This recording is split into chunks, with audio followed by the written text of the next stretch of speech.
All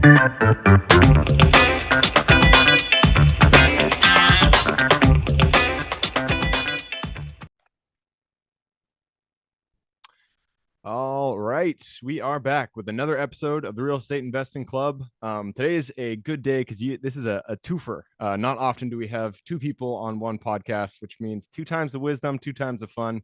So it's going to be a good one. We have Jen and Stacy with us from over there in Florida with the Remote Multifamily Investing Academy. Tons of multifamily experience. We love multifamily guys, so I'm sure this will be a good one. Guys and gals, I apologize. Jen, Stacy, thank you guys very much for hopping on the show. Yeah, thanks for having us. Thank you. It's awesome to be here, Gabe. Absolutely. It's always a nice, dance that we play when we have multiple people on the podcast trying to figure out who talks. So I'm sure we'll figure it out. All right. So I told you guys before we hop on here, we like to start with stories. I'm sure you guys have a good one. So why don't we go back to the very beginning of your story? How'd you get started in real estate? Sure. Well, we both started just over 20 years ago, but on separate paths. So when I got started, I lived in Northern California. It was expensive and pretty competitive when I started. And so I had, I paid for an education, went and learned how to do it. And I found it nearly impossible to implement where my home market was. I didn't have a lot of capital. And so I ended up learning about remote investing. And that was, so all the real estate investing I've done has always been remote because I just couldn't get any, groundwork going. Man. I get when it. I was, I'm in Seattle, so it's like, who has $10 million to buy a single house? Right. Precisely. Right. Exactly. So, 20 years is obviously a long time. So it started with single family homes like most people do, then doing, duplexes to fourplexes. And I've done every different strategy. Multifamily's always been a part of it. In the last several years, we've just really focused our efforts on solely multifamily. So that's kind of I'll let Jen tell her story, but I started around the same time, about 2002, with single family homes, flipping, buy and hold, getting into plexes. And in 2015 is when I met Stacy and found out that she was doing apartments joint venture. Were you also in Cali doing this? Yeah, I was in Cali. And you put all that money, so much capital for very little return. And like my first flip took 7 months and I made a whopping $1,500 profit. And I was like, I'm over this, this is not fun. Good on you for keeping going after that. That would just take the wind out of my sails. Yeah, the DIY approach of like scraping popcorn off the ceiling, that whole, I was really ambitious in my 20s. Got my dad and my brother on board with it, and then just realizing, 7 months for $1,500, that's not very lucrative. I'm not okay with that.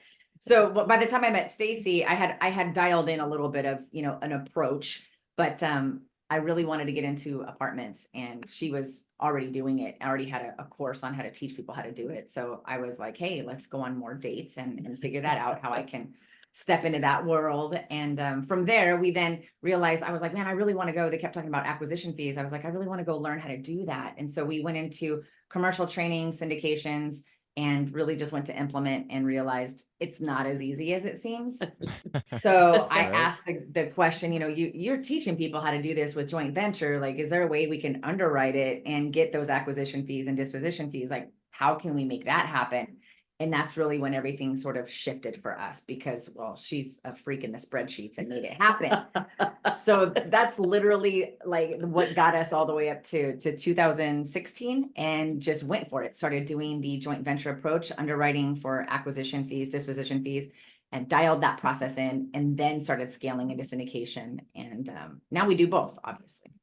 Interesting. You're the first person that's been on here that's mentioned that as its own unique strategy. So I want to know more. So you guys literally, you kind of made a mini business out of underwriting properties for people and then bringing it to JV partner who has the capital, who has the experience. And then they run the deal. Obviously, this isn't what you're doing right now, but this is, that was a portion of your career trajectory, was finding the deals, underwriting them, and then partnering with somebody to close it. Yeah, it just like we had already been doing. The main difference was that when we were underwriting it, we just built in, like, is there enough room? Is there enough profit in this deal to be able to take an acquisition fee and still have the returns be compelling enough to attract a partner into the deal. So it wasn't really, it's not that our operations were any different. It's just, can we build that number, and making offers that would allow us to build that in. And it just made everything more profitable, because obviously getting a lump of cash in the beginning allowed us to just do more faster. And I think that one of the things that benefited us is that our method of getting deals and filling our pipeline up until then was really about establishing relationships with brokers. So by the time we were getting off-market deals from brokers, those deals, they were a little bit sweeter. Yeah. So there was more spread. Especially in multifamily. It's really difficult to find, super, super sexy deals on market. Exactly. There's been a lot of people that have turned those deals down once they're on the market. Yeah. And I don't think, when you said you'd never heard anyone talk about it before, I don't think I've ever even heard anyone doing it. And we had an event a couple months ago in November, and there's a commercial broker who's been doing commercial broker for like 20 years. And I was just, teaching our students about it. And she was like, wait, hold up, you could do that?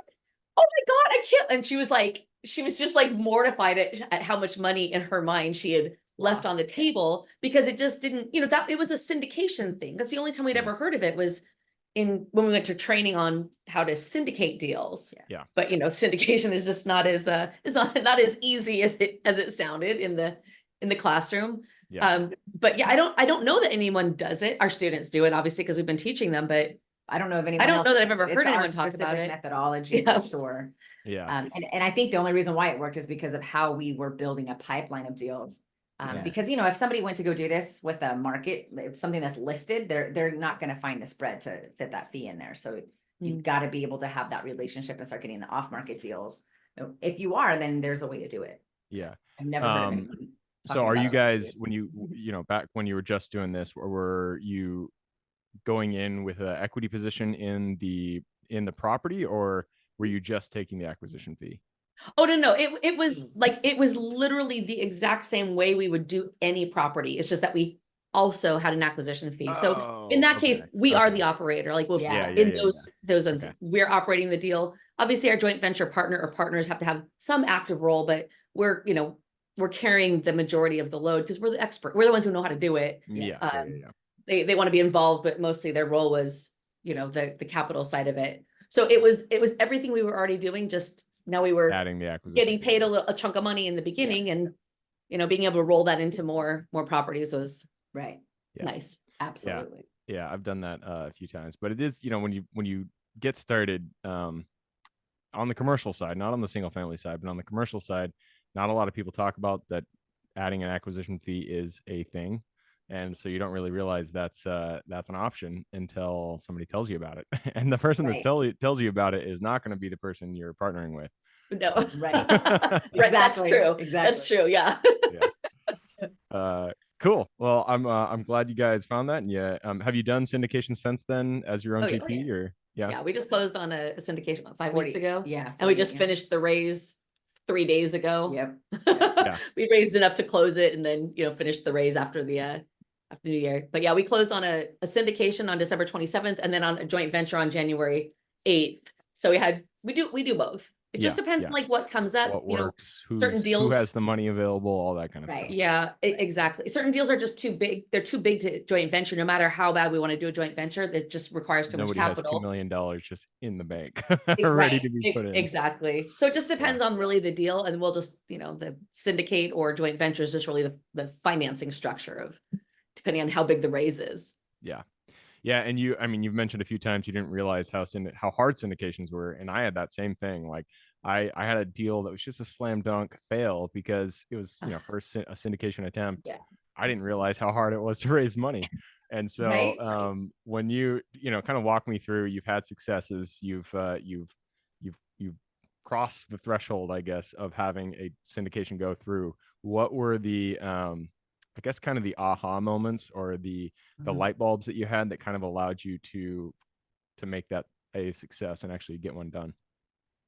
I think the biggest, I'm going to let you answer, but I think the biggest aha for me was realizing that we can do syndication, but start with a smaller property for syndication, because a smaller purchase price, it's a smaller raise.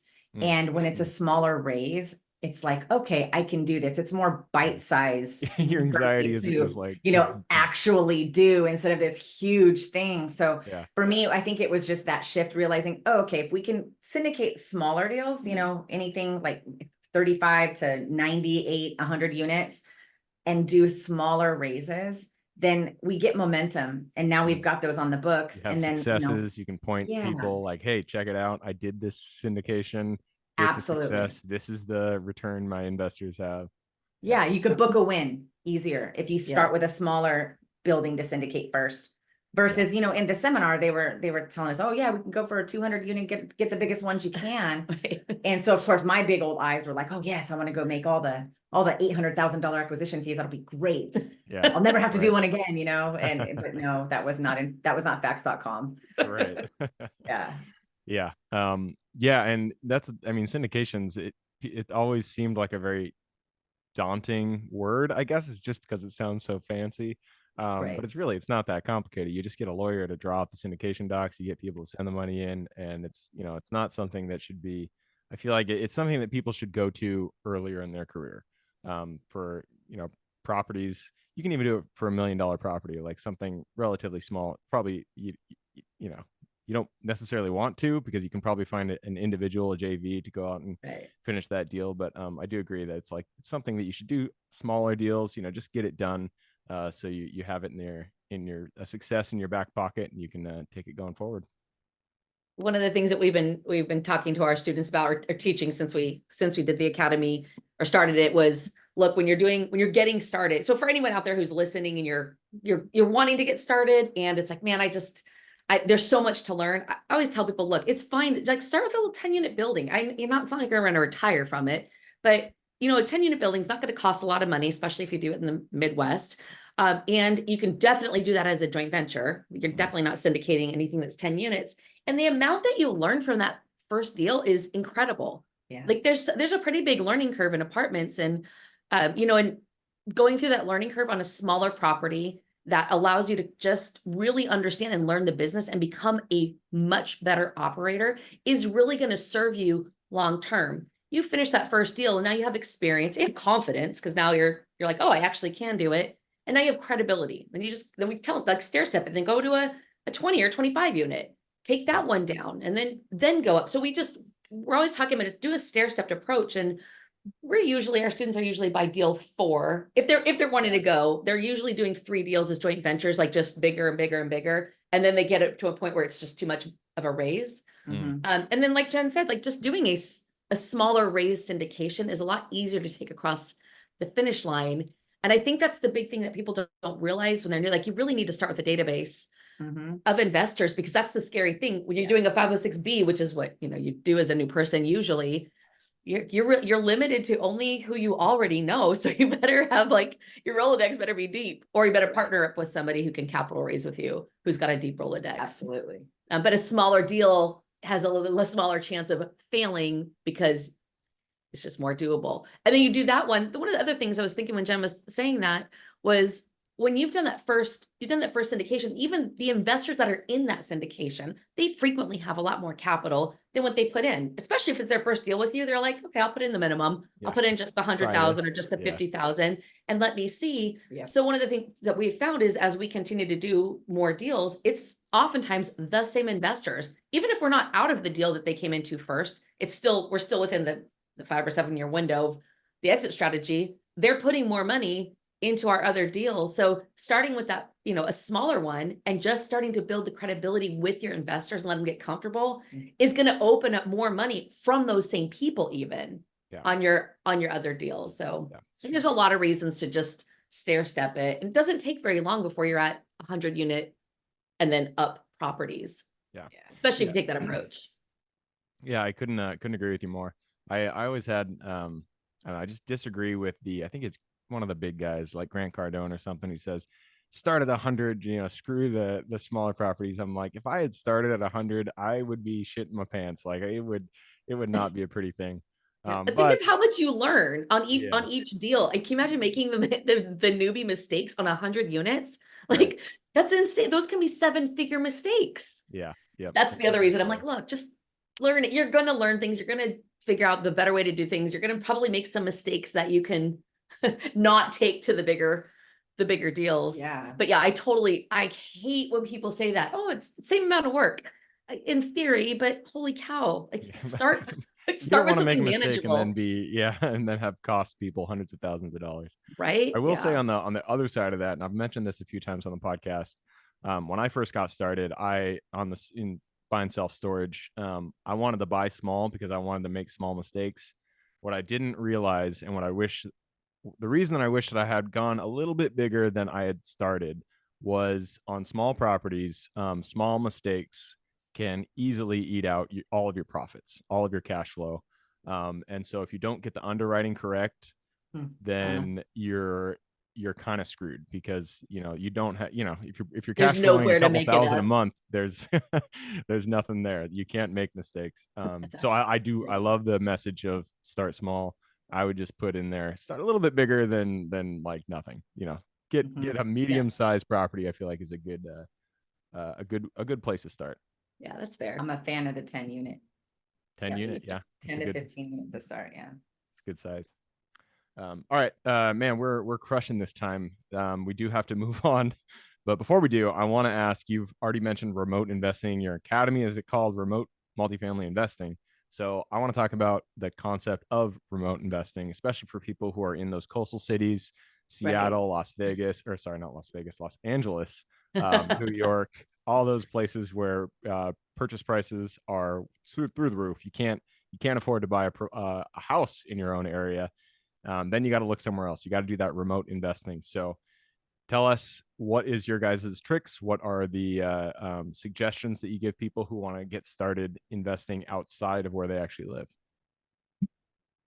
You want me to take this? Yeah. Yeah. Okay. So I think I learned it from her. So yes, take it. I think the biggest thing, just could lay a foundation, is a lot of people get hung up on that, like remote, like how am I going to know what's going on? How am I going to see it?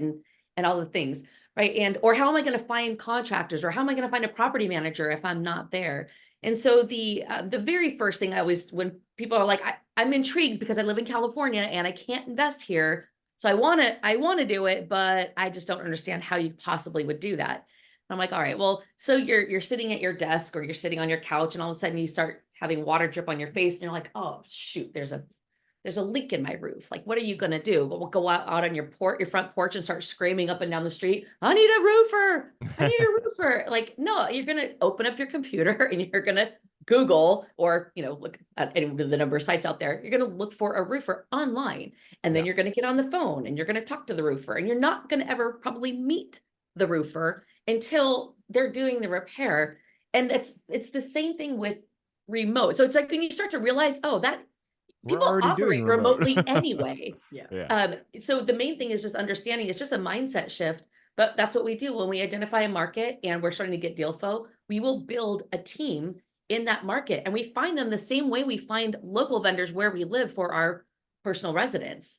We go online, we talk to them, we vet them, we get all of their credentials before we do it. And when there's work being done, we always have like third party checks and balances, which you tend to not do when you're doing it locally, because I think we put too much emphasis on like what we can see or what we know, and like, what do we really know? I love this analogy, because it's exactly how she had to explain it to me back in 2015. I was like, what? How am I going to know that they did the right thing? Like, what are you talking about? That's insane. Yeah. And the analogy, it just cracks me up every time, because I was like, how am I going to look and see that they did it right? And she was like, are you a licensed contractor? And I was like, no. She's like, well, how do you know what you're looking for? I don't know, but That's a good point. I just want to see it, Yeah. So it's funny because it's true. And then you realize that I was actually losing time by being there, and it wasn't scalable. Yep. And so once that shifted, it opens up everything, because I would still be making $1,500 every 7 months if I still was trying to do it there in California. So it was just a mindset shift for sure. Yeah. And even the properties that I do own, that I could go to, that are local to me, I go to them maybe like once or twice a year. It's like I don't necessarily need to be there anyways, and so it doesn't really matter. But yeah, I like the analogy of like we do remote investing, even if your house is like you're living in your house, or it's like two blocks away from you, you're doing remote investing already, because you're just Googling, you're just calling. And sometimes I'll even have people just do video calls with Yeah, me when they exactly. that's finish a how we do it. project. And so Yeah. That's exactly it. It's really mostly a mindset shift. Yeah. yeah. And recognizing you're not really, when you're local, you're not really seeing it anyway, not at least not through a lens that is qualified to see anything out of it that's relevant. Like you need to have an inspector or like somebody third party that's actually an expert in that area. They're the ones who need to have eyes on it, not you. Yep. So True. Yep. Cool.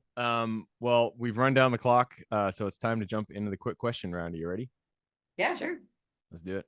It starts with education. Could be any form, could be books, could be movies, could be Netflix shows, YouTube channels, whatever. I just need 2 recommendations, one for general life wisdom and then one for real estate. Ooh. General life wisdom. Yep. I would have to say, oh my God. God, I have so many. It's hard I to know. pick. It's hard to pick. Yeah. Let me look around at a book.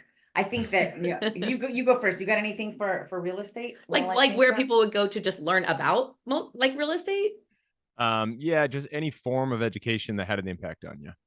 Oh, That had okay, an impact okay. on me. Yeah, you go ahead. Oh, you know what? The education that had the most impact on me, frankly, was the one I took in 2003 when I spent $40,000 and learned how to do, in theory, every kind of real estate, but at a very macro level. And so when it came time to implement, it was missing 90% of the information, which honestly is what sparked. I was so frustrated at the time. And I lost so much money on every single lesson because there was no education on it, even though I paid $40,000 for it.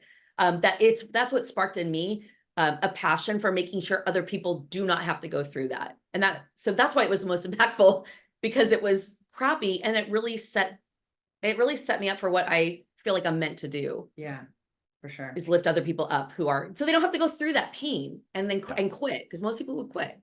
Yep.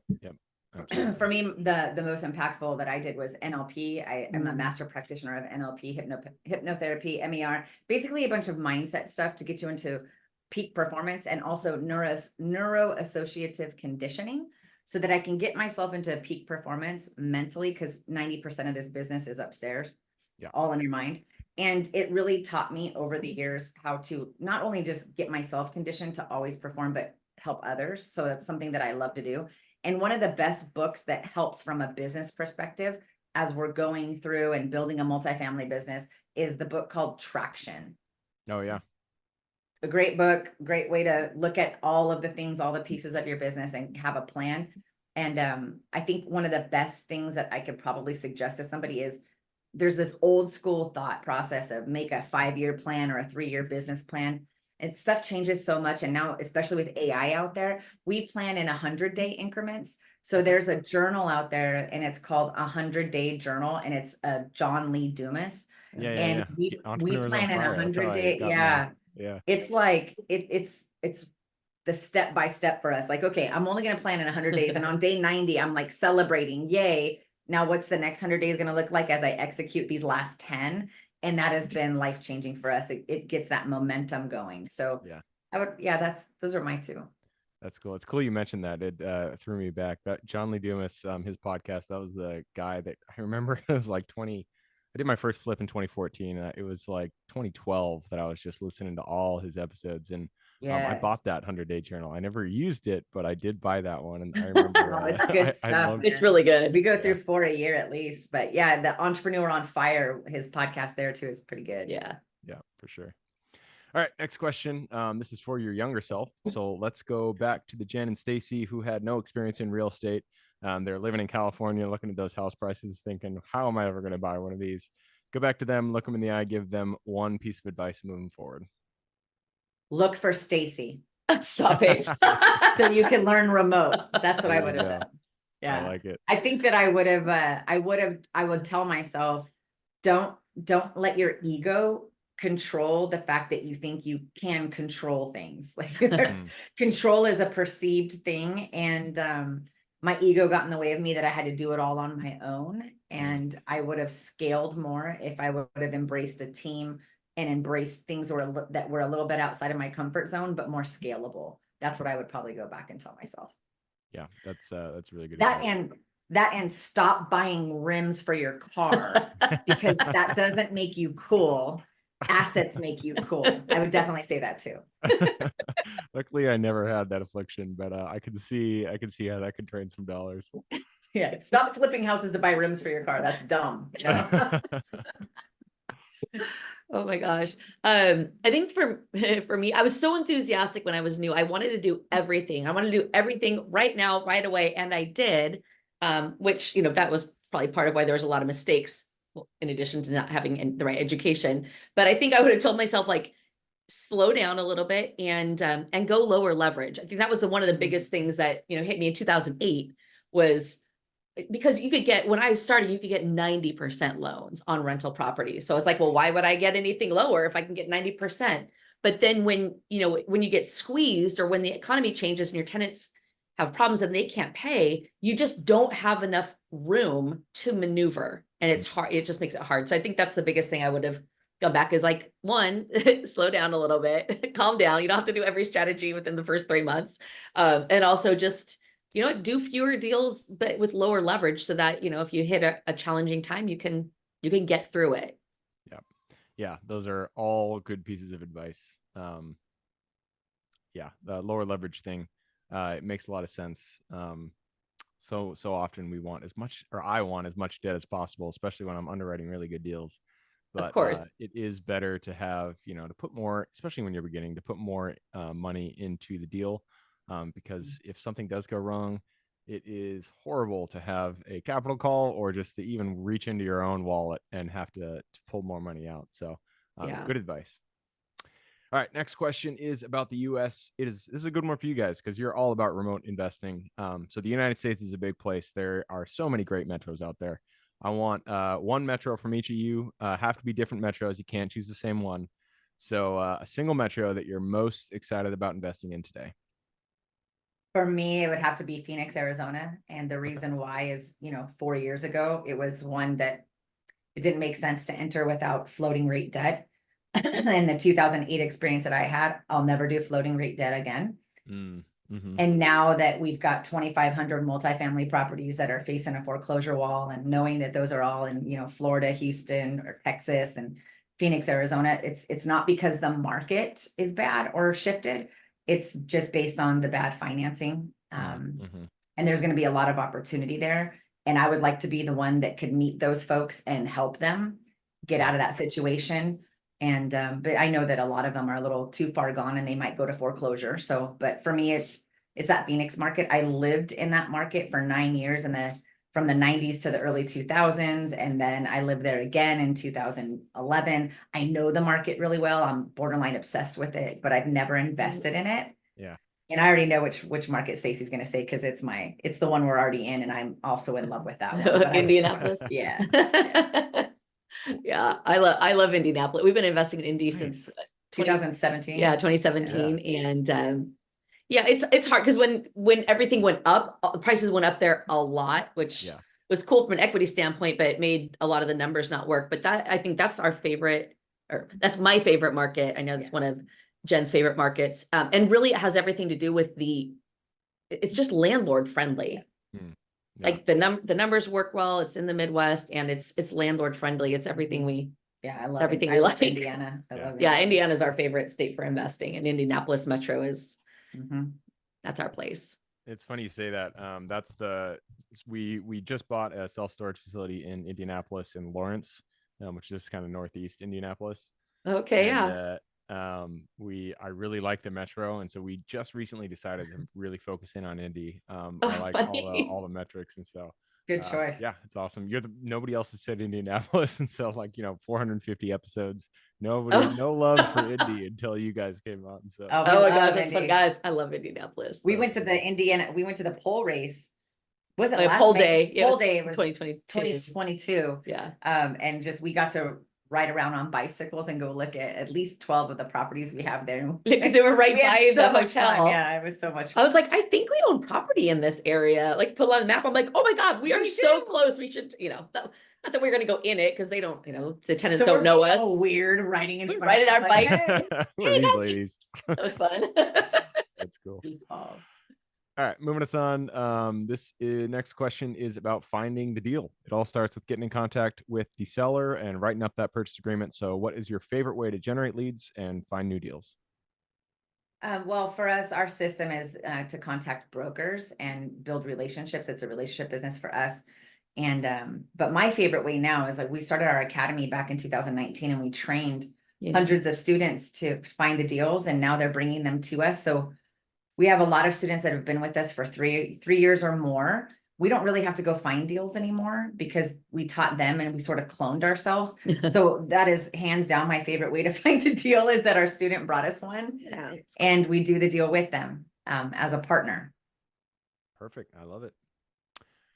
All right. Second to last question is about lessons. Not every deal goes the way that we expect it. Sometimes a wrench is thrown into the mix and we get the opportunity to learn a lesson. So what was a deal that went a little sideways for you guys, and what was the lesson you pulled from it? I have one if you. Yeah, no, go ahead. I was like, well, which one? Go ahead. I lost $80,000 in a day, in one day. That hurts. It was painful, and the lesson was get an inspection. Sorry, you're gonna have to beep that out. Sorry. Yep, that'll do Sorry. The lesson was get an inspection, because I overlooked it. I thought I didn't need it. It didn't seem like I would. And lo and behold, it was actually in Washington.